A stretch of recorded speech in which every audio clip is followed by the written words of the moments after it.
I used to work as a dispatcher for a pretty small ambulance station near a fairly large city in the middle of the US. What I'm about to tell you is honestly one of the craziest stories I have from working at that job. We had a patient who we will call Susan for the sake of the story.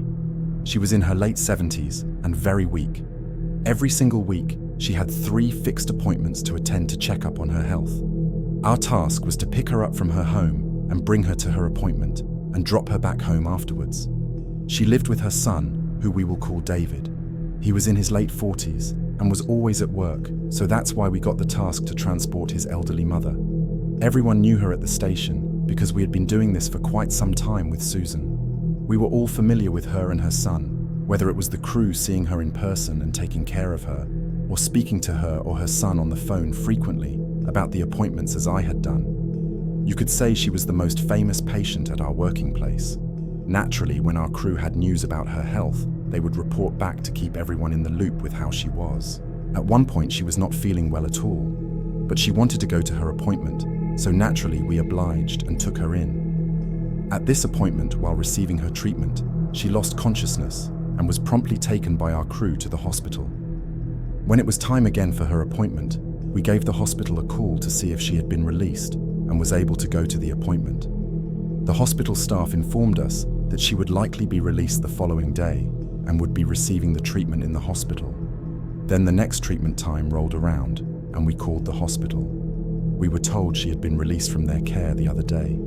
This was great news, but a little strange due to the fact that we were always her first call to transport her to or from any hospital or appointment, and we hadn't transported her anywhere. We quickly moved on, however, and called David, her son, to see if she was going to be requiring us for her treatment that day. He informed us she wasn't feeling well and that she wasn't up to it, but that he was considering taking her back into the hospital. We told him that if he needs us to just give us a call, and until further notice, we would cancel her trip for the day. We never got a call that day.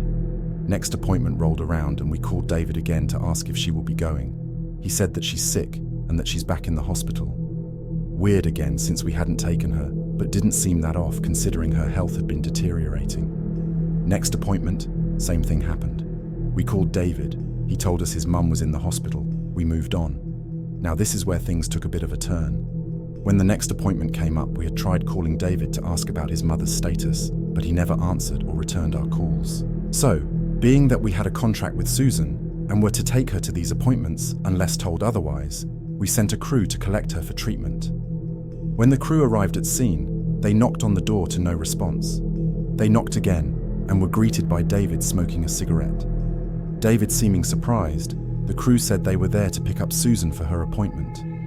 David responded stating he had forgotten to call, but Susan was still in the hospital not doing well.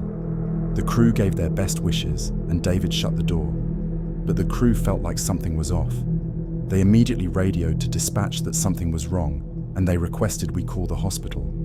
David said she was to see if she was still there. We called the hospital and they had no record of her being there since we last knew. So we had the crew leave the scene and we called for a welfare check on Susan at her son's home.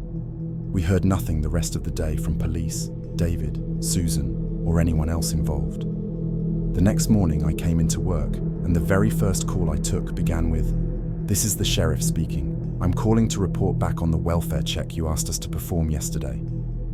I was nervous as he sounded concerned, and I didn't really expect them to call us back with any news.